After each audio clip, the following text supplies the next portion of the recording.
Game 1 of the 2014 World Championship Final between China's Starhorn Royal Club and Korea's Samsung White. Starhorn Royal Club are making their second consecutive appearance in the World Finals, and they're the only team to have that honor. While their journey has been full of obstacles, they continually manage to overcome adversity and produce miracles.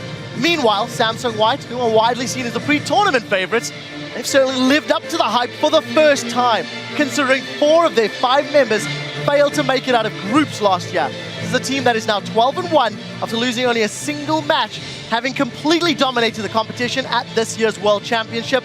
Let's take a look at the two teams, run down the players, run down the positions, and we'll start with Free. All right, so the top lane matchup here, of course, for Starhorn Royal Club, that's Cola. For Samsung White, that is Looper. And Looper is the most dominant player at this entire tournament. 12.9 KDA, the highest of all 82 players at Worlds. And he's not only crushing, he is unpredictable in a good way. He has played 9 unique champions in 13 games. On 4 of those champions, he hasn't even died yet. He is 26, 0, and 37 on Rise, Alistair, and Kasten, and Akali. He's added Assassins to his champion pool suddenly. This is a player who never turned heads back in Korea, but now he has stepped up, added new things to the pool, and he's turning heads so rapidly he's snapping necks while doing so. Against him is a player who's not quite as powerful here. Cola from Starhorn Royal Club wasn't all that special back in China either, but he's not really stepping up here at Worlds. Looper's played 9 champions, he's played 5, despite playing more total games. He's only got winning records on 2 champions, that's Rise and Maokai. So you can shut him down really quickly in picks and bans by removing these contested top laners away.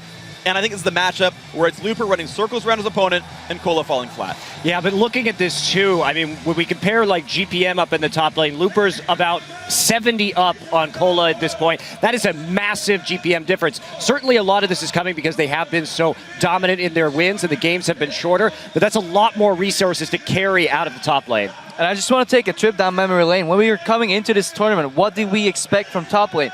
Boring, tanky champions. All the attention was focused on bot lane. And who surprised? Looper did. He showed us you can play those tanky champions in a non-boring way. He showed us exciting assassin picks, and I don't even want to know what he's ready for this final. Yeah, and as we go into this tournament too, we've seen some of those unique picks coming up in the jungle too. Of course, in the semis, our first Pantheon from Insect, our first Fiddlesticks from Insect.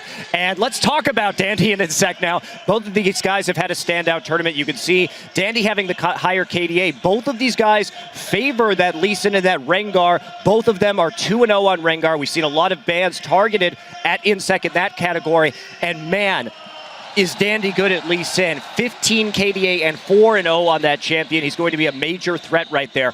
And when we talk about these players' styles and the differences between them, Insect is more of a catalyst for Royals' playmaking ability. You see him doing those big flash crow storms into turret dives that we saw earlier on. Whereas Dandy, he's the researched one. He's the calculated one. We call him a counter jungler.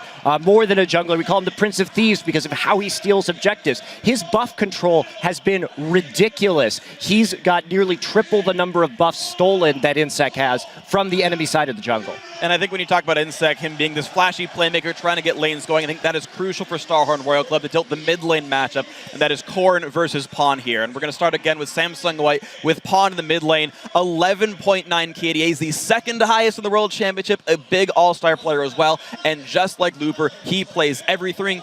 8 unique champions played, but his best, I think, are the AD mid laners. He's 42, 4, and 57 on Jace, Yasuo, Talon, Zed. These AD mids have been crushing so far for him. He's even got 6 more champions that he played in the summer split in Korea that he hasn't brought out here. What's more, most of his extended champion pool he's only played once, meaning he's saving them for counter picks. He's saving them for specific matchups, meaning he's got even more prepared that he hasn't shown us yet, and he's an all-star right here. On the other side is Korn, and Korn is actually pretty consistent here. He's a little overstepped, but he's quite strong despite having a small and predictable champion pool. Half his games at Worlds are just on Orianna, but he's 6-2 on that champion. He's 2-0 on Lulu. He's got a win on Zillion as well. The support mids are working for his team. His assassin mids of Yasuo and Fizz are actually pretty strong as well. They just haven't quite turned into many wins yet, but this is a player who's been stepping up. Corrin had 80% kill participation in the semifinals. He was actually instrumental in their victories here, so I think if Insec gets mid going, Corrin is a big force. And a tendency I think I've seen so far is that Pawn is the one that always ends up pushing his lane first to disappear, help his side lanes, put pressure, or get that objective control going out there. I want to see if that holds through in this series as well. The one thing, though, that Corrin will have going for him is that Pawn, one of Pawn's most played champions, Fizz, is actually one of a shared champion pool. However, the Jace, I don't know if they're ready for it yet. If they've adapted, we'll have to see in the series. Yeah, the fact that Pawn is always pushing and roaming along with Dandy just means he can influence the map so much easier. So Cola, like you said, has kind of a bad matchup into Looper, and that can be snowballed super easily for Looper if Pawn just roams top. And he can also just hold Uzi down bottom lane, which is the lane that I want to talk about. The most interesting one for me is the AD matchup. I mean, I'm so hyped to see this because really, Starhorn Royal Club's only chance is really just to rely on Uzi as they have before. And I was talking to the stats guy. It's just ridiculous. This guy has the most kills of any player in the finals. He's got higher damage kill participation. He's got higher damage dealt than Imp across the board. I mean, we even look at laning phase, for example. Generally, we use CS differential at 10 to kind of measure laning proficiency. And Uzi has just been blowing everyone out of the water in lane, over 5 CS ahead consistently throughout the tournament. Then you look at Imp, okay? He's only really been ahead in lane in group stage. Since then, in the knockout phase, he's actually consistently been behind his lane opponent every single game. So it's just ridiculous. And the thing that you can't really even quantify past the early game, past the kill participation, is the X factor. Uzi can play when everyone has a target on him. Everyone knows when they play against Royal Club, let's kill Uzi. If he doesn't carry, we just shut him down, we'll gank him, our jungle will pressure him, our middle will roam on him, we'll TP on him, we'll do everything we can to hold this guy down. He's still able to put up these numbers. Then I think of Samsung White. They have so many threats. Nobody's really looking to kill Imp. They have Dandy, they have Pawn, they have Looper. Nobody's looking to just shut down Imp. That's how we win the game. The fact that Uzi can outperform Imp despite his conditions just goes to show how amazing this player is. And that ties in perfectly when we talk about supports. If we highlight Zero against Mata, we always say how Zero is such a defensive, peel-oriented player because he has to, because everybody is trying to kill his AD carry. If we contrast to Mata, the god of supports, can peel equally well, but he adds another offensive flavor to that. If you compare them as well, they've both had good runs, but compare Mata's Janna to Zero. Mata has something of a 27 KDA in 6 wins on that champion. That is absolutely bonkers insane. If you look at the other picks, Thresh and Janna are just the ones that have been being picked galore, and I wonder if we can target that and just force them on champions they're not used to playing. Right, and when we talk about these guys, of course, they've all seen that Nami, Thresh, Janna that you mentioned, but for me, it's interesting where their champion pools diverge. We see that Mata has been running with the Morgana, with the Braum, these high-engaged champions, whereas, of course, Zero, he's on Zillion. That's how they differ here, but Mata is the big playmaker. He's going to be much more dangerous on the roam in a lane swap scenario. Yeah, definitely something we'll have to keep our eyes on as we get into the game. We are moments away, ladies and gentlemen. All of our analysts are predicting Samsung White will win this series. I want to compare that with how you guys are voting at home on lolesports.com. And according to those numbers right now, 62% of you are agreeing that Samsung White will win. I think there's no doubt that Royal Club are the underdogs in this particular series. We're about to throw over to the Shoutcasters. Freak, maybe some closing thoughts on something that Starhorn Royal Club can do to get themselves a chance in this series. Absolutely. So first of all, Samsung White are undoubtedly the favorites here, and they are undeniably the best early game team in the world. Their average game time is under 30 minutes. They crush people, and especially from the early game. Dandy makes a bunch of plays. Mata puts the wards down to make those plays safe, and all of their aggression turns out well for them. They've only been brought past 35 minutes twice. Game 1 against Edward Gaming in the group stage, Game 4 against TSM in the quarterfinals. Neither of those games actually ended very cleanly. Their end game is a little bit sloppy, especially compared to their early game. So in my opinion, Royal Club, bring them late. Bring them past 35 minutes. This is a team who has consistently made comebacks. They have an over 40% win rate with gold deficits at 20 minutes. Royal Club routinely come back. We saw them come back from a 9,000 gold loss against OMG and win that game anyway. We've seen Samsung White lose games with gold leads.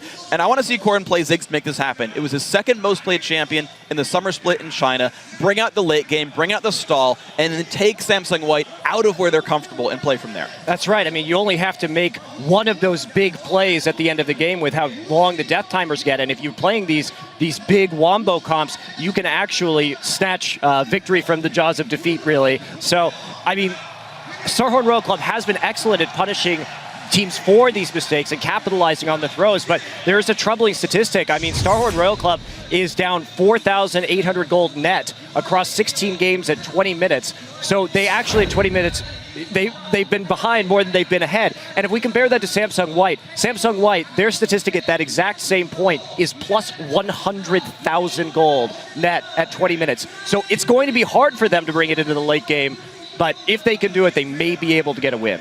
I just really hope that Royal puts at least one engaged component in their draft, because if they're playing just protect the Uzi, Samsung White is a team that will not get cut out if there's no CC trying to catch them.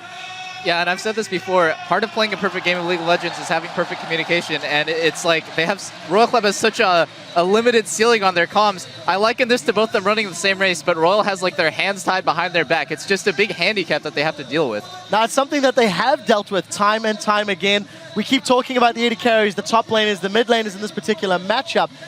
It feels like Royal Club have an outside chance. How important is blue side in games 1, 3, and 5? As a reminder to at home, Royal Club won the coin toss. They will have first pick, first ban on that side. Freak. I've never been a personal fan of saying that blue side has a big lead. There's some stat there, there's a small blue side advantage, but we've seen a couple times red side teams make the right choices and they pinch 3 rolls, so blue side gets 1, red side gets 2. And I think because the champion pools are shared very largely between these teams, there's not like this one first pick that matters. The Ryze matters on both sides. The Rengar and the Lee Sin matter on both sides. The mid lane Orianna matters on both sides. The Fizz matters on both sides. So there's a lot of stuff where you're going to keep trading back and forth. Both sides care. I think it, especially for Starhorn Royal Club, is not a big advantage to have blue side. They had to ban Alistar in every single game on both sides throughout both of their best of 5 so far in the playoffs, and they banned Zilean most of the time as well. They're not comfortable in that champion. Meanwhile, Samsung White, very comfortable on both. They'll play that mid lane Zilean, and so I don't see the blue side being a terribly large advantage for Royal. Last thought, Double Lift. Yeah, I think the biggest advantage of having purple side is the fact that you get the last pick and the counter pick, but I don't think Korn and Kola are really diverse enough in their champion pools to take advantage of the fact that they are going to get that counter pick, so I would give the advantage definitely to blue side. So I think we do know the weaknesses, we know some of the possibilities that Royal Club has to bring it to Game 5, or maybe the win in the series. Let's send it over to the caster desk to get our games underway, and let's hear the teams tell us about their mindset going into the World Championship. 肯定会期待决赛，毕竟就能拿一个冠军是所有就选手的梦想嘛。 우승 이제 코앞에 우승이 있으니까 그냥 좀 재밌을 것 같아요. 그냥 재밌는 경기 보여드리고 싶어요. 我觉得我们队伍5个人都需要表现得很好才可以赢。如果真的要说一个特别的话，应该是我们的上单吧，因为我们在之前的训练赛中跟他们打，他们都特别针对上单，然后就会把我们上单前期就把它压制得很惨。要想打败3星白的话，我觉得我们要去拿一些就没出现过的英雄吧，去打。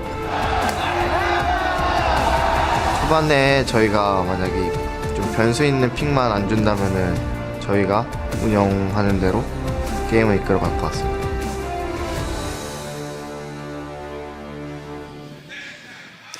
Hello everyone, I am Rivington Bisland III, and joining me at the World Championship caster desk are Joe Miller and Joshua Jet Leesman. Gentlemen, it's been a long road, but we're finally here. And it's absolutely insane to be here as well. You know, yesterday when we first came and had a look at the stadium, I was like, this place is going to be off the hook, but it's just surpassed everything so far, and I just can't wait to get the games underway. Exactly, and we were really almost emotional watching that opening ceremony. If anything is going to follow that, it would just be the 2014 World Championship League of Legends, honestly, because that is what we're here for, and we've been leading up to it the entire year, and now it happens. And we just heard both teams kind of have in mind what needs to happen. Let's see if any of that changes coming out of Champion Select, because a lot of things can happen at that point in time. Let's get into the action with a look at our lineups. The teams flipped a coin last week after the semifinals to determine side selection for these games. So, starting on the blue side, it's Starhorn Royal Club. That's going to be playing in the top lane, it is Kola. In the jungle, we have Insect. Their mid laner, Korn. At AD carry, none other than Uzi. And coming in as support is Zero. And of course their opponents on the red side for this one, representing Korea. is Samsung White. An absolute formidable team so far in Worlds. We'll see what they can bring here. They are, of course, in the top lane with Looper, who's done so amazingly well so far these Worlds. Dandy in the jungle, we've heard how amazing he is, his impact, and of course Pawn in the middle with Dandy's jacket today. We'll find out later. Their AD carrying him, and of course Mata on support. He's been a huge deal for this team this Worlds. And Samsung White is a team that has just come together and really peaked at exactly the right moment. They've only lost one game in the entire World Championship, and many people are expecting them to 3-0. So if they can do that, it would be the most impressive run in a World Championship history of League of Legends. And that's why you really wonder, you know, how is Star on Royal Club going to beat them here in a best-of-5 in Korea, in the World Cup Stadium, in front of their home crowd. Maybe the two Koreans on the Star on Royal Club team will be feeling a little bit of that local support as well. Let's not get things wrong here. It's a mammoth task for Royal Club, but I think if there's one team that can throw them off the game early on, it might just be Royal Club. It's a team with nothing to lose, right? Because yes, they are in the final. Nobody expects them to win. They've squeaked past, honestly, the quarterfinals and the semifinals, and they're playing with house money. Plus, I've watched enough sports to know upsets do happen. That's one of the things we have to expect from Royal Club, is expect the unexpected. A team that always plays off momentum. We'll see if they can get some here, starting with picks and bans. We went over this a little bit. We know we see the Alistar and the Zillion. Rengar will get hit against Insect, as it has been throughout the tournament. Yeah, I was curious what White was going to ban, because I feel like they hold most of the cards in this championship banning phase. I thought maybe we would see a Lucian ban, because I'm expecting lane swaps from White. But right now, they are more testing Insect's champion pool, much like was tested in the semifinals, where he had to break out Fiddlesticks as well as Pantheon. So 2 jungle bans and a Lucian ban. So we did see Rumble go away. The Lucian ban we were wondering about, will they take that away from Uzi, force him onto something else? He, of course, has left Ryze open. It's also left Maokai open, and for me, 2 very strong picks early on for the top lane. Yeah, Twitch is exactly what White wants in this, because they are so good in the lane swap game. Twitch is the champion for that, and they actually just end up trading power picks in the top lane, things that have been banned in the past. It is a good start in this champion select for Samsung White. See that Twitch possibly means the lane swap. We'll have to see what else comes in for White. Insect hovering with 2 junglers right now, as Korn has that Kha'Zix, so they're kind of just buying their time, not giving White too much time to think about what they actually do lock in. Taking the Janna away from Mata would be huge to stop his roam in the early game and really create pressure for everything else. I think that jungle pick fairly obvious at this stage. Rengar, Lee Sin both planned away. Comes down to Kha'Zix at that point. Insect, of course, has played a couple of different things. We also, as you mentioned, see the Janna there for 0. On the other side, though, this is what I'm now interested in. What does Dandy bring into the jungle? I would have to guess something like Jarvan, only because he did have success with that in the group stage. He didn't really have to bring it out much, but that's what they're going to end up going for here. A lot of early game pressure with that pick. Does have that single play on it with the victory, but a very strong victory, as they all have been for White. Like we said, under that average time of 30 minutes means they are ready to do business in each and every game. We'll see what else is locked in. Mata still gets playmaking on Thresh here, and Uzi may just go back to his Tristana. He does lock that in. Korn will bring the Orion in the mid lane as we thought, so does the Jace round it out again for Pawn? He has the flexibility to do pretty much whatever he wants in the mid lane. And I think White needs to be a little bit careful here not to default into this becoming a late game match, because they've had so much success with very snowbally champions, winning before 20 minutes and hitting very specific power spikes. I think Jace is the right pick for them here, because I think he'll be able to farm very well against Korn, and then they can set up their poke siege, but they do not want to pick a late game combo. Yeah, I mean, Jace for Pawn has been such a star pick for him. 3 games played, 3 games won, 18-3-32, giving him over a 16 KDA in those 3 games. That is a massive deal coming into this one. Korn, of course, his big champion these World Championships has been Orianna, but we'll see how we can handle Pawn, because that's a big factor in this. Yeah, in all actuality, the picks that Starhorn Royal Club have here are actually quite good picks for them. They're all champions that they have seen a lot of success on. Uzi played that Tristan Game 5 of the quarterfinals to really secure the victory. You know, they have a good late game core there. They're really just going to have to worry about the early game onslaught that Samsung White has been able to bring on their opponents and keeping up if we see a lane swap. It's been crazy what White has brought to this tournament. Aggression, pretty much without preparation. You just find them in your face, and that continues to happen. They win the game practically before it's over, if you could actually say that. They have such a gold lead. It was 6,000 at 6 minutes on blue, and then even more at 10 minutes to about 20,000. It just multiplies so fast for them. And we'll have to see if Starhorn can actually match that aggression in the early game. And it's very interesting when we're talking about early game. We don't have much of a big pool to look at how Samsung White lose. Only one game in these World Championships. It happened when TSM dominated the lane game and snowballed off it. Can Royal Club do that? We'll find out. We will find out. The teams are loading in, and the first World Championship game is about to go live. Who do you think will win? Start sharing your predictions on Twitter by sending either hashtag SHRWin or SSWWin to @LOL Esports, and we'll check in throughout the series to see where the fan vote stands. I'm sure it's going to be going back and forth, but Starhorn, they got a pretty good chunk of it. There are believers, but the stats, they almost say different. So here we go then into game number 1 of the 2014 World Championship Final. Starhorn Royal Club on the blue side taking on Samsung White on the red for this first game.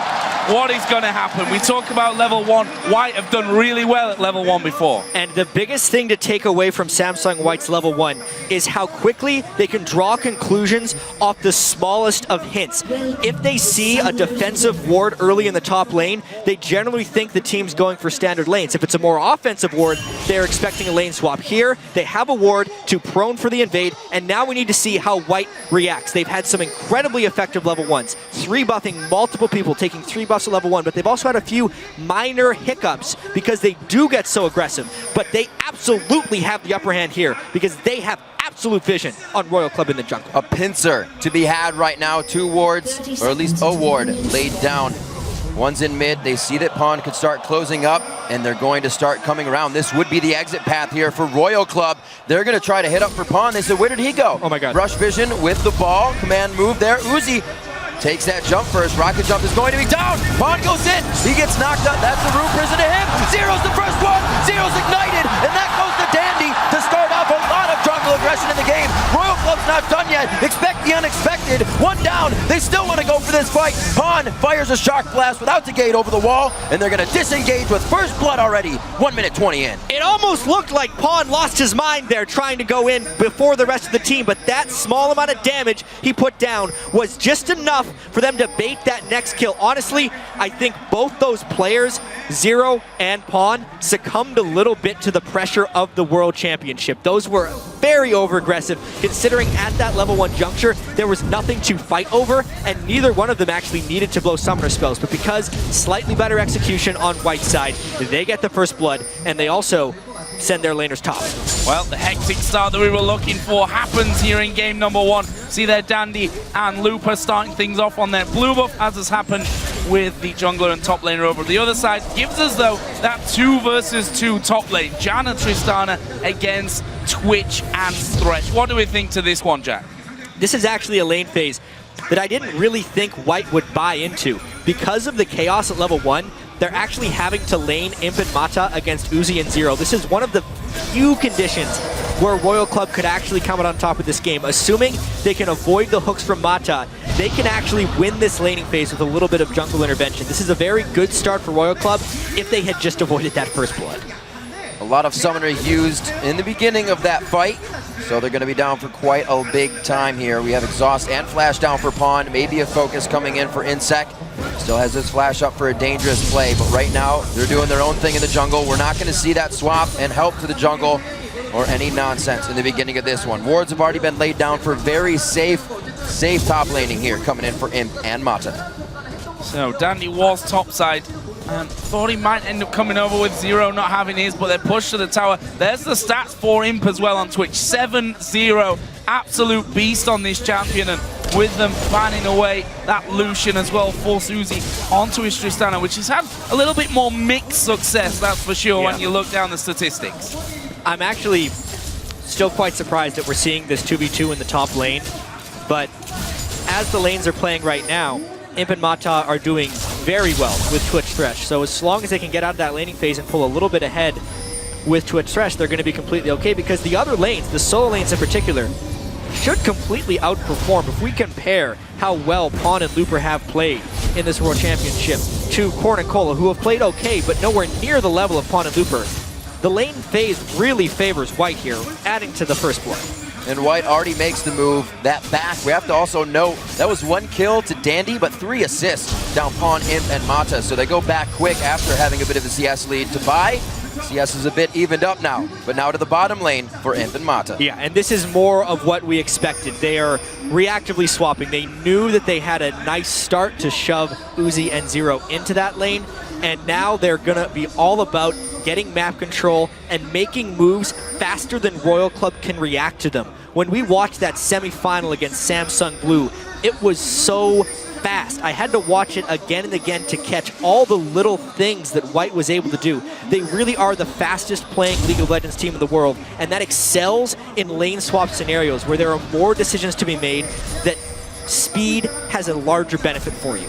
And we saw there the impeccable timing from White. They see the recall in bottom side. They go through into the enemy jungle knowing they'll have the numbers advantage there. They get full vision control. That's the biggest thing there, Joe. Because they recalled first and initiated the swap, they get the vision, and there's a dive. The dive is straight onto Corny. Opponent tanked up the turret. One more hit will come in, but he survives that one. And again, Dandy coming around the side, but it was basically a one-on-one play, which Pawn is so good at. Yeah, and honestly, the end of that play started a minute and a half ago when the duo lane recalled from the top lane, because that prompted Uzi and Zero to go back, which prompted time to get vision control in the jungle, which allowed Dandy to turret dive, knowing that a counter gank could not be there because he came from a place of absolute vision. It is just Samsung White working in synchrony as they have the entire World Championship. Ridiculous aggression and calculation. Pawn's flash and exhaust both being ready, not ready, exhaust was, but he couldn't flash out of that. They knew what they needed to do, and this is what Samsung White continues to do,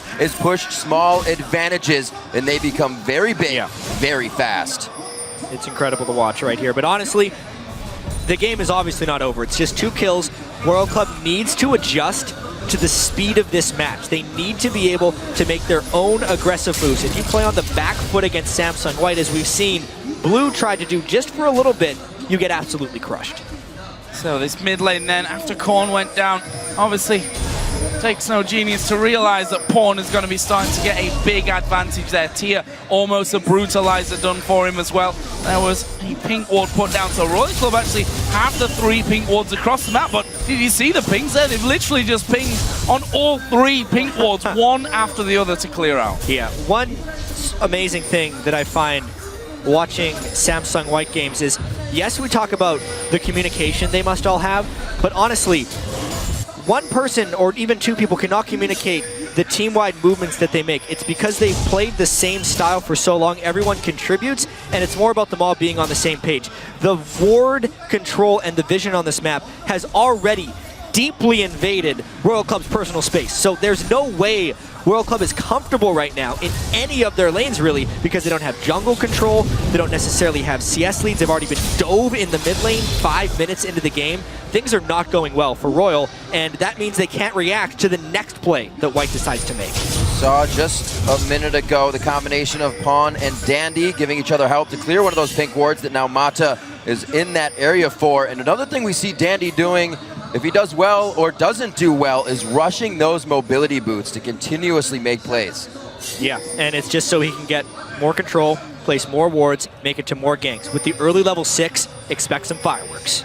And again, we see Dandy and Mata going completely unchecked towards mid lane. Korn, he's got no flash available here. There is the vision on Mata though, and Korn walking back at the perfect time there just to make sure that they don't just collapse in on top of him. Once again, a good accelerated shock blast, and honestly, this may even open up a push towards Dragon if they can get Korn out of there. They know, however, though, that Uzi and Zero are both in that bottom lane still. That's a danger for them. A huge tribute to Uzi here as well, being by himself in lane, but against 2. Usually that's just the solo lane for him, and he's still only down 1 CS. That was a few more a second ago, but as it crashes into the turret, even without Mata, he's able to stay strong by himself. The harassment still coming out of Pawn in the mid lane. Now with both summoners up, we could probably see something happening again there.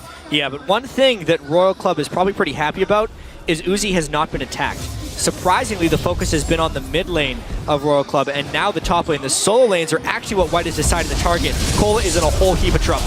That's going to be a big hit. Oh, this is really bad. Pawn's come up from the mid lane as well. There was the teleport coming in. Corn, he may just be going down on this one. Who's tanking up the turret? It was Pawn. He flashes away, and he gets out of range just in time. 3 men low, but they get their 2 kills. These are actually the 2 biggest mismatches in this series. The top lane, mid lane of White versus Royal Club, and it is showing here via the help of Dandy and the teamwork they are showing. Constantly having Ryze and Orianna pushed into their turrets is allowing White to make the aggressive moves. Pretty much all of their kills, save the first blood, have been from turret dive situations. Nothing is safe, and it is completely unexpected because everyone expected them to attack Uzi. Seeing this one again, it was just Cola dying at the right time, and then just really great exhaust use to make sure the shockwave couldn't finish them off, and turret dancing right there. Each one of those guys, if they take 1 extra turret shot, would have fell, but it's still flawless thus far, 4 kills to 0. Royal Club still not giving up here. They're trying to make plays on top of being behind. It's only 2K right now, but Dragon looks like it could be on the horizon, very much so, for Samsung White, and that's going to catapult them even more into the lead. Pawn starts building up the Brutalizer. It'll be a Last Whisper next as he gets that damage going. The tier already stacking in that sense, and Looper's almost finishing that Rod of Ages to charge up as well. The wards to be cleared out here. It looks like they know they'll have the control to start on this Dragon quite soon. Yeah, the one thing that Royal Club can hope for here is a messed up Dragon by White where they take a little bit too much damage, and if Korn can somehow land a nice shockwave in there, but the pressure is just ever relenting. They can't focus on anything because everything is getting pressured. Well, one thing that we didn't touch on too much is the fact that Korn went with that teleport there in the mid lane, something that you've just got to make plays on. I mean, if you don't take the ignite in there, a heal in there, even a barrier in there, whatever, you still have to make use of this teleport, and so far he's made a use of it once. He went to the top lane too late, ended up dying. They get 2 kills from that. We'll see what that teleport really turns into a little bit later on, and you can see that Pawn moving up already. Saw already though that Cola was walking back and realized he's probably on top of a ward there. And in theory, having double teleport on your solo laners can also help out your bottom lane even more because you can collapse your entire team there in an instant. It'll also help you catch up if the other team rotates faster than you. But even with the catch-up mechanics, they didn't have enough raw power to take down Samsung White as they were diving their turrets. I'm actually very impressed, once again, with Samsung White's focus in this game, actually attacking Cola and Korn and leaving Uzi to his devices, knowing that he's on Trist, knowing that that won't become scary until very late in the game, and focusing on not letting it get to that point. We see this numerous times from White. They know they're so far ahead. They say, if you want it, we'll force you into a fight. We could probably ace as well, but Royal Club knows they need to stay off this one, continue to farm. Insec is 63 to 46, but he doesn't have the 3 kills and an assist that Dandy has, so he still needs to get himself built up here, only with the Lizard Elder. That puts the gold at about 3,000 up, 4-0 here. Still waiting for Uzi to make a lot of plays. Like we said, expect the unexpected. We've seen him jump into fights to start them. There's 0 on the backside still. This is a statistic that we heard earlier on the analyst desk, that if you look at their gold at 10 and then at 20, there's a massive jump up that's not just a similar double, because they go in that phase of the game straight into objective control and really bring that early lead into a massive mid-game lead, which is then so difficult to get away from. Currently, if we look down some of these lanes, some of the items that have been built up as Insect just waits there to maybe get involved in the bottom lane. Jace is the one that you have to look to. Pawn 103, Brutalizer, Pickaxe, and that tier already stacking for a good while now already. Yeah, it's a 371 of 750 already at 13 minutes in this match. Plus, he's sitting on over 1,500 gold. They're using that acceleration gate and the boots of mobility to just completely outmaneuver Royal Club. The mid lane has been devastated, which is allowing Pawn absolute freedom on this map. I mean, they're actually beyond the ward line of Royal Club right now. They warded the lane in the river, and they're inside the jungle, which isn't giving anyone anywhere to go. Just about everybody on White has freedom of the map right now, are still placing deep wards in towards the Wolves. And it looks like Uzi's going to do what they can with Zero here to push this top lane as fast as possible. Try to return a turret back, get some objective gold in. They're already going to be stopped, and this could be a play if decides not to come out of stealth with the aggression, but just to hold them off from getting the turret. No, but he may well do soon. Blade of the Ruin King is done for him, and that's traditionally when he's really got involved as Uzi. Actually using his ultimate. There is a Blade of the Ruin King used from him. Gonna try and get in there. Zero will have to bring the Monsoon down. It's all gonna be about the hook from Mata. Good Howling Gale. Mata's hook was on cooldown there for a little while longer anyway, and they walk away, taking out the first turret for Starhorn Royal Club here. And that was the only place on the map that White hadn't attacked. Now, Royal Club trying to turn that into a larger strength. Flash away, they hook him in. Could be Imp getting a kill here. That Blade of the Ruin King is down, so they don't have too much more catch potential, but they do have Pawn coming down. What a shot! There we go. From Pawn. Here comes the next two, Dandy and Looper. That wasn't even a teleport coming in from Looper. It's still up. That was just him walking on down. The timing from White has been impeccable already. And with the mid lane turret being taken down so early by White, they have the freedom of both junglers. Korn has been pushed onto his back foot, and it is allowing Samsung White to attack any point of the map they want. They have more map control, they have more movement speed, and they have quicker decision making, which is leading to this 6-0, 5,000 gold, 15-minute lead. Pawn deadly accurate with that shot. We're going to watch that one again, starting with Mata flashing into the hook on Insect. Yeah, and he was just getting out of execution range from Uzi, but the whole time he was planning on turning this one around because all 5 members of Samsung White were there. That small minion gave him vision to line up his shock blast, and the rest of the team just piled on for some easy kills. Red buff now to Pawn. He can even go for the 1v1s, which he loves so much with that. And we're going to see if Royal Club can start to answer back at all. Now completely on the back foot, we said about that 5,000 gold behind. They need to start getting the forward wards out. Not need to, but it would definitely help here. Zero staying with the team though right now. They will have to protect Uzi if he is going to be the one to start getting the carry. Static shift to start so they can stop some of these waves from crashing into their turrets. We know White for their impeccable wave control as well. Wow, and there is another shot blast coming through the acceleration gate, and well, killing spree now for Pawn. Once again though, it's Imp that actually got that one started, coming in stealth, using that Blade of the Ruin King to get in going. And wow, just a bit of a destruction right now. Pawn absolutely on fire with Jace. And what do you really do? This is something that Samsung White has been able to do against every team at the World Championship. Another dive! Oh, there's the moving from Mata. Monsoon using the back. There's the kill coming down. First one of the game from Royal Club. But what will it cost them? Zero goes down. They trap in Kohler as well. Only an Uzi and a Korn to survive it. And now they go back, say thank you for the turret as well. We'll run away. It was only Mata that went down for Samsung White. And they get 2 more kills on the backside. First blood in a sense for Royal Club, but is on the support. It goes to the mid laner, and they lose yet another turret. 4 turrets to 1, and still completely on their back foot. This is what Samsung White does to teams. Well, even the White himself is in the lane. He's helping out. He's helping out a little bit. It's what we've seen from White throughout all of their games from the tournaments is this skirmish team that also has that pick potential to come in and just keep eating people alive. We see it here from both sides. They create another pincer. And this could have been a whole lot more worse if Dandy didn't get Shockwave out of his EQ combo. That slowed down the initiation from Samsung White, but you can see it's just a full pylon. They are very tanky and very willing to all go in on the same page. It's at 15 minutes. A lot of the old criticisms against Samsung White were the fact that they would get over-aggressive in games. They would become overconfident. They're playing with a whole bunch of confidence now, but it's merited because they're picking champions that better fit that style. Jace is strong right now and will continue to be strong. It's not like they're making moves before they are powerful, and that's why it's working so well. And it's incredible because we saw with 4 of these members that confidence was what actually really kicked them out of the tournament last year. They got too overconfident, and they didn't really respect the power of other teams. They seemed to be able to level that confidence out and use it to just keep going forward, keep pressuring aggression, here more ward control to come in, and they're gonna have no problem, an uncontested drag. While we're on the confidence topic, I mean, the way that Samsung White have got to this final makes it harder for whoever would have met them, because you just look at their games and you say, how in God's name do we beat these teams? They look so incredibly good.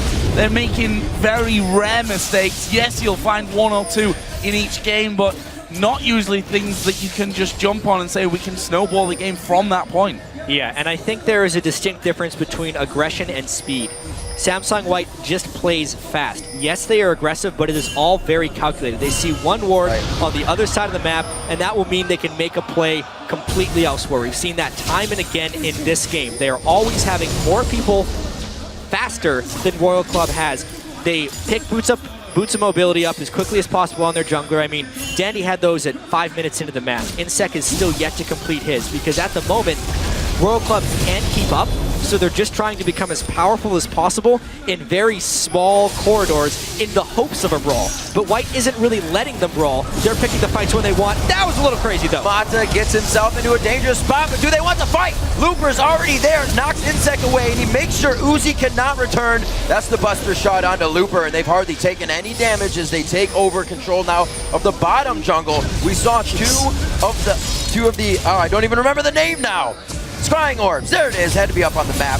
So they can get into the jungle right now, but we don't have ward control. They can't have ward control. Another hook from Mata. It's going to be everything that they need on Cola, who would hopefully carry the game on Rise, or it was going to be Korn coming out onto Ori. He also goes down, and Pawn is going to be the one to pick that one up, and the turret for the team. Double blue buffs on people running into the inhibitor. Yeah, amongst the chaos, they can can splash everything. They keep going on this one. Uzi almost getting caught up there, but they forced them off the inhibitor turret, which was the aim of this. 20 minutes into the game, the first inhibitor turret goes down. The first inhibitor will surely follow as well. Impact's getting a little low, but I'm not sure that they're done with this one. Looper went aggressive onto Uzi. The inhibitor does finally go down. Pawn will finish that, and they walk away, taking almost more kills there, but they get the first inhib at just over 20 minutes in. And this is the start that Royal Club really hoped wouldn't happen. Uzi in particular as well. He is the only player in League of Legends history to play now in 2 World Finals. And he got 3-0'd last year. It's not looking good early on, but just taking a look at this dive, the presence of mind here, first they get the hook. Watch Pawn flash the shockwave as well. With all the chaos going on, the exhausts, the turret going down, the Janna ultimate, everyone flying everywhere, he sees the shockwave, flashes it almost immediately. Looper doesn't care because he's too much of a tank. They continue the dive, they have the presence of mind to finish the turret. Everyone is just on the same page with this huge lead, playing confidently, but the calmness that they are showing. Look at Pawn. He's got this expressionless face at the moment in front of 40,000 people in this stadium, and they're doing whatever they want. And it doesn't look like it's going to end at the bottom lane. They go right to the top on the other side for the flash of Cola, but that was the ult into the flag and drag out of Cataclysm to keep in range and keep the kills coming. We can see into the minds of Starhorn a little bit, whether he wanted to use it or not. In that last fight, Korn did not use his blue elixir. Just too much going on. Samsung White is not stopping. Pedal to the metal now. Baron at 22 minutes. And what a game 1 display this has been from Samsung White. 12,000 gold, about to secure this Baron buff. A small participation award for Royal Club to maybe get that second turret, but honestly, 13-1 with the Baron buff. This game will not last much longer. And it's hard when you look down the performance in this game, number 1. Dandy, early first blood, doing things like he did there, flag and drag into the enemy jungle to cut them off. Cataclysm, it was flashed instantly, you think, okay, that's over. No, flag and drag straight away, even got the knock-up from it as well to keep things going. Mata's hooks so far have been absolutely godlike, and Samsung White, if there was any question as to if they would turn up here in front of this massive audience, they've already been answered. They look incredible. And this is their stage to succeed. Honestly, they were so close throughout all of 2014 to winning an OGN championship, and they just couldn't get there. They were always something just a little bit off. Everything is coming together here, and honestly, they've always been a pretty fast team playing the game, but they haven't necessarily picked the right champions for them. Additionally, this is such a good patch for them, and it's showing through right here. This gold lead is insurmountable pretty much at 23 minutes, and they're just waiting to group up to finish the game. And it's quite easy for White to succeed. Every time they win a fight, they're able to go back and finish another core item. We just saw Uzi finishing a Last Whisper after his Static Shiv. Pretty strung out for gold in that bottom lane. If he's going to be the carry, it's going to be that much harder.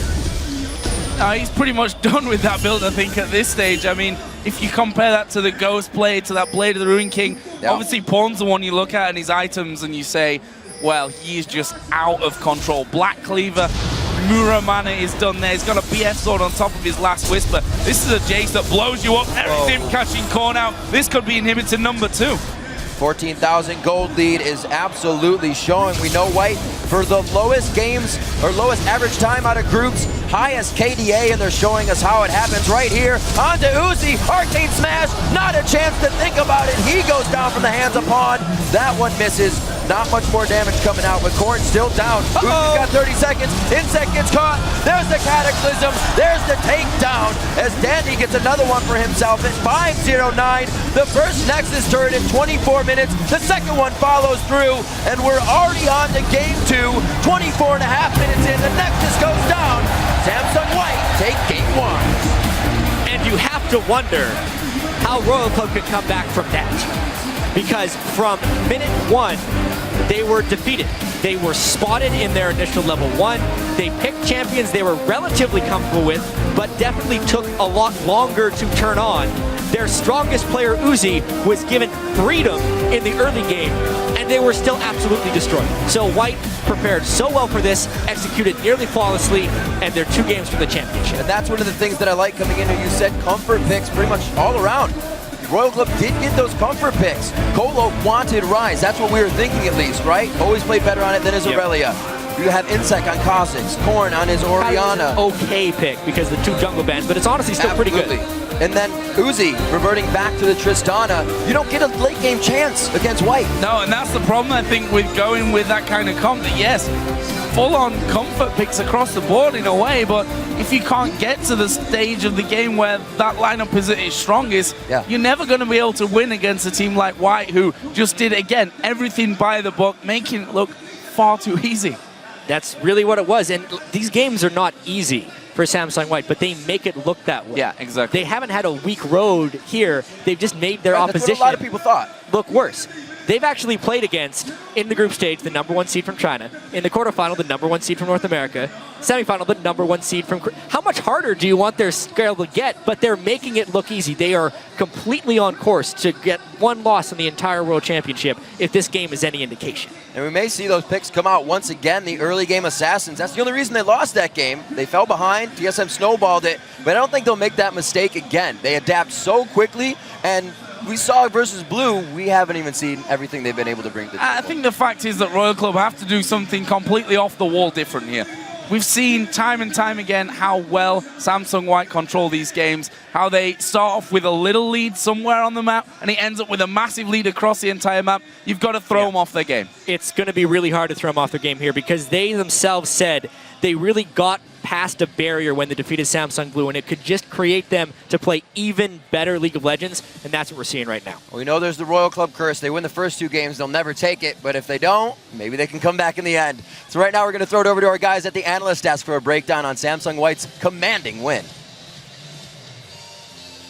Thank you very much, Riv. I think ever the optimist, that is a terrifying start to the series if you are a supporter of Royal Club. I want to kick this off very quickly. That was the fastest first blood in the 2014 World Championship. Samsung White secured it and then just continued to steamroll over Royal Club. Yeah, so they won 5 minutes faster than their average, which is already the fastest average in Worlds. They are still the best early game team in this, and it's not because they're outlaning their opponents. Specifically, it's because they're making plays with their team and beating up individual lanes and snowballing that. Yeah, just as an aside as well, our stats guy gave me the heads up. That is, I think, a tie for the largest kill lead in a game. So plus 15 kills in your opponent.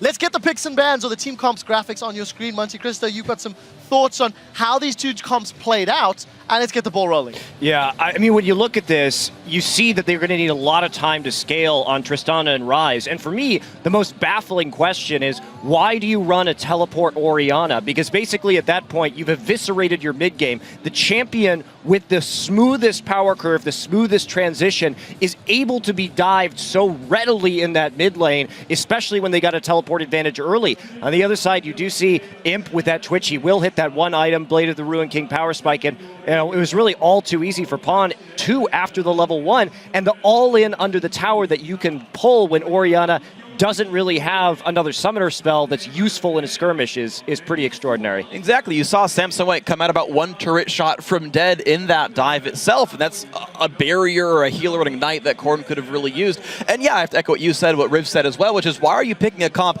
that needs time to come online? This is a team that specifically doesn't give you time to come online. Pick guys that buy time, not ones that need time for Royal Club. I share this thought. Yeah, I was just about to say, what was the point of picking Tristana against the team with the shortest game time? That's like so counterintuitive. You would want to pick something like Lucian, like Corki, something that can turtle and actually kill the minions when you're getting 5-man by Samsung White. I just want to highlight some of the beauty in like their map-wide plays because it's impossible to even catch that in a single replay. I remember this instance where top lane, the 2v2, they base on level 3. Mata has about like 300 gold. Normally people would say like, I want to wait for an item. No, Mata bases, buys 2 green wards, a pink ward. He runs down the middle lane. Imp goes down the bottom. Dandy does a camp. Once that camp is done, they meet up perfectly at the exact same time. Invade the enemy jungler. Pink ward goes down. Green ward goes down. Green ward goes down. At the same time, Looper on the other side of the map, he somehow figures out where his enemy top laner is, goes into the jungle, and then at the 6-minute mark, all camps, barring one from Insect, are warded. They have complete knowledge of anything he can do on that side of the map, and that's when the snowball starts rolling. Yeah, absolutely. And with those pink wards too, it makes Insect afraid to even go into the bottom side of the jungle. They drop 3 pinks and 2 greens. Like you're saying, just total control. Yeah, let's get the replay up onto your screens. That really highlights and demonstrates just why this game was so one-sided. All of the vision you guys are talking about was sort of leading up around this point. Monty, talk us through this play. Well, this is the point where this teleport needed to be used properly from Corn in the mid lane. But as we've noticed, White is just making plays on the teleport lanes. They're leaving Uzi alone because they know they could snowball so hard off of this. So let's watch and see how this plays out.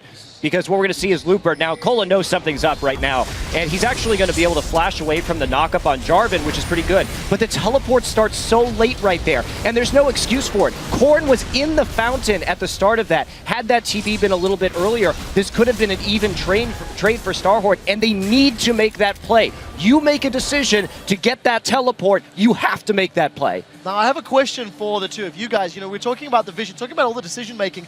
Pre-10 minutes, Samsung White were 3 minutes ahead in terms of their planning and their thinking. They punished the flashes down. They tower dove more efficiently than I think I've ever seen. Is that just communication? Is that planning? Is that natural thinking? See, I mean, the beauty in that play that Monty highlighted there, it doesn't matter when the TP comes in because White will react in unison together and they will make the right choice every single time. If they realize TP is going to stop them and Orielty can just screw them over on that dive, they'll just back off, but they know exactly what their limits are, they know exactly how many tower shots they can take, and they know exactly when to flash out. It's just a beauty to watch them play League. Yeah, this game really illustrates how well Samsung White shot calls on the fly. When they see that double teleport, they know double TP generally is used to snowball your bottom lane and protect your bottom lane from ganks. So if Pawn was to go down, roam like you said he would, and go down for the 4-man gank with Dandy bottom lane, they can double TP and turn that gank around so easily. They abandon bottom lane, even though that's like a really high priority player to shut down. They never gank that lane and just abuse the fact that there are down summoners in the solo lanes and just snowballed off of Corn and Cola. And not only just the shot calling of, hey, what lanes do we go for, but the actual individual plays that we were talking about. We were talking about in the preview show as well, about a team has to kind of understand collectively, instinctually, what kind of plays work, what kind of dives work. There's no way they're saying, okay, guys, he's TPing, it'll be 3 seconds, okay, take 2 more shots. No, they all know their roles. They all know Pawn's going to show up, he's there in 10 seconds, he pinged it, he did whatever it took to make that communicated, right? You had Looper tanking exactly the right number of turret shots, he knows Gil's going to come in. They're not, like, counting turret shots out loud. They all know their individual roles in this, unspoken, as a well-practiced team, and as you said, Double, it's beautiful. Closing thoughts, Crepo, just before we move on? Yeah, just watch Mata's player cam and how much he's talking. I wish I spoke Korean because I would be taking notes. Yeah, fantastic demonstration from Samsung White. They've definitely showed up to play. It's going to be an uphill battle, even more so for Royal Club. Guys, throughout Worlds, we've been asking people to share how they've been enjoying the action by tweeting photos of viewing parties to us at LOL Esports using that hashtag Worlds. And we've got a couple we want to just show with you. First one from @PopstarPaki is ready to watch the action with a League of Legend, Prolly. Next one is from @OESJinx. He says, this is how Worlds is at the Brisbane Mobar. And looks like a ton of people. Nice. And we'd like to give a shout out to the viewers around the world who are joining us via the Coke Zero viewing party and various other fan gatherings happening today. Coke has actually partnered with theaters, bringing the entire 2014 World Championship final to audiences on the big screen in locations like Seattle, Washington, Dallas, Even Antwerp. Texas, Marseille, France, even Antwerp, Belgium representing. We'll be checking in throughout the day for a peek at those experiences as fans react to the action happening here in Seoul. So, guys, we're going to see some of the fans at the cinema. I don't know. You're going to have to help me with this one. Yeah. Pate, thank you. In France, of course, they're looking pretty excited. Heading out Seoul. That's a massive queue, actually. Well done, guys. Make sure you grab a baguette or two for me. Have some cheese and sit back and enjoy the show. Guys, stay with us. The 2014 World Championship continues after this.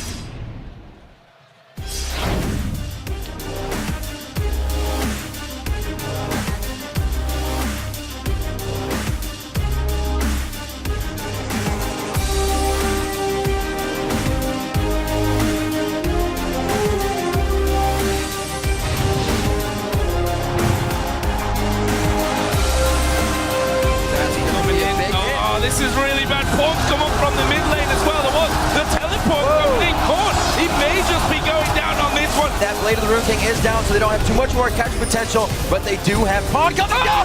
What a shot!